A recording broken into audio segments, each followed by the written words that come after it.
Welcome to Spoken Reviews, home of the Spoken Reviews. Today, guys, we're doing a quick comparison of the iPad 10 versus the iPad 9. Quickly looking at the exterior design, the big difference is the iPad 10 has the new design language.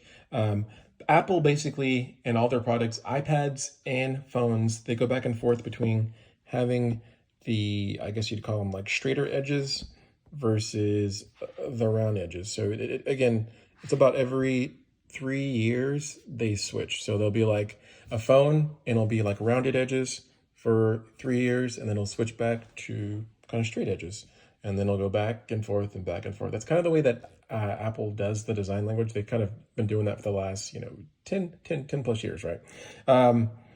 As far as which one looks better, I mean, clearly, since the iPad 10 is newer, I personally like this design exterior wise better. Also, you do have the enhanced camera here. So again, if you do take pictures on your iPad and you want that functionality, definitely go with the 10 because the pictures here are going to be pretty grainy. And again, there's plenty of videos that go into detail. I'll just leave it at that.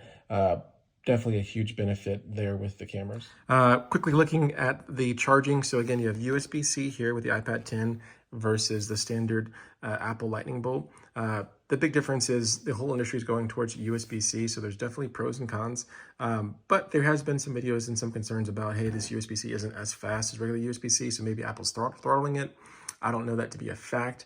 Everything that I've done with it, it's worked just fine. But just know that that is something that's out there. As far as Touch ID, on the iPad 9, it's going to be the button Touch ID. So this is the standard one versus the iPad 10. It's built in right here, which is pretty cool. Pros and cons to that. I'm hoping that Apple, finally gets the end screen fingerprint, which is what, I mean, we've had that on Android for a long time. So I'm sure Apple will finally get it, and they'll probably call it like, iScreen scan or whatever Apple does. They're great at marketing. But again, fingerprint scanner here versus fingerprint scanner there. Quickly looking at the screens.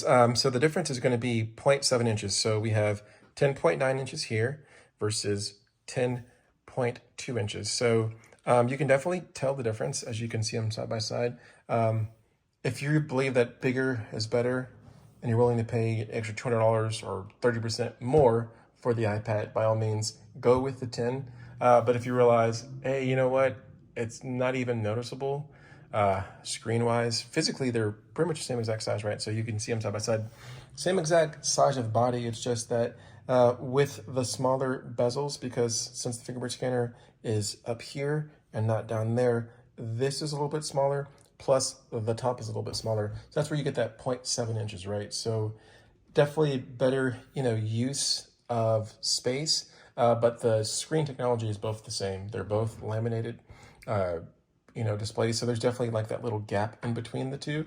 So if you want like the best, you're gonna have to either go with an Air or you're gonna have to go with a Pro. Again, this is gonna be the older technology.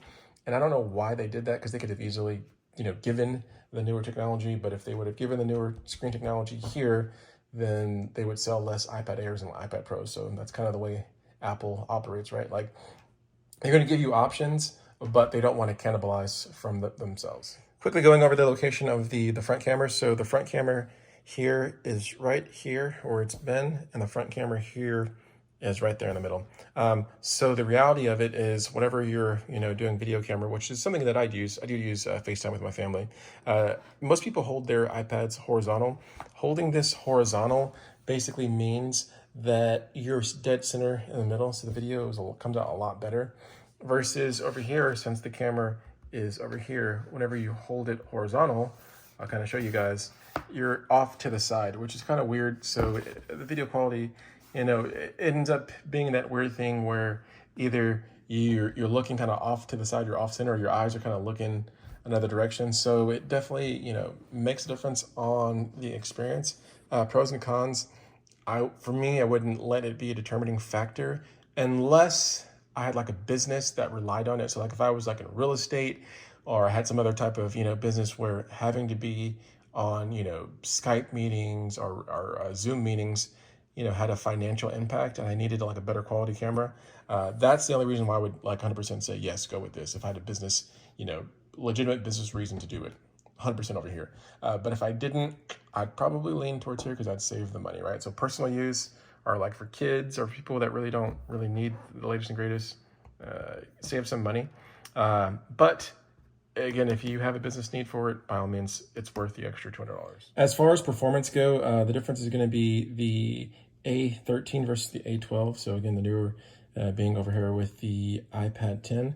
But in the reality, whenever you're actually using this day to day, especially if you're just, web browsing, watching YouTube like most people, or things like that, you're not going to notice the difference at all. So if that's your use, by all means, don't even factor in the chip.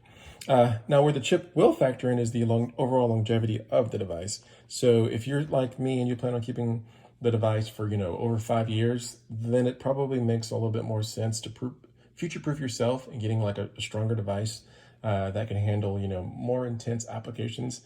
Plus, there's more RAM here, right? So definitely makes more sense to future-proof yourself. But if you're gonna like have this or give it to a kid, or you don't care about doing like, if you, for example, if you want to do video editing, like some little light video editing, pay a little bit more because you get a better experience over here. You can still do the same stuff over here, it's gonna take a little bit longer. But also like 2 years down the road, which one's gonna fare better? This one's gonna fare better, right? So that's kind of the things that you have to factor in whenever you're comparing them. I want to get a good view of the screen so you guys can see like where this screen stops and this one goes a little bit more. That's where you're getting that extra 0.7 inches. So it's higher because of, again, the smaller bezels, and that gives you a bigger dimension here. So 10.7 versus 10.2. So another big factor here. So all that being said, which one to get? So let's talk about the things that matter again. Bigger screen, stereo speakers here versus just speakers coming out on one side here, and then USB-C versus lightning bolt, and then a faster processor.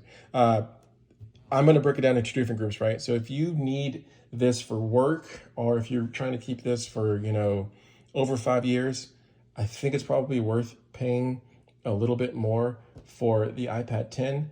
But note that expect in November 2023, there'll be an iPad 11, and this will become the older one, and the price is probably going to drop significantly. And I'm assuming they're going to get rid of this one later this year, right?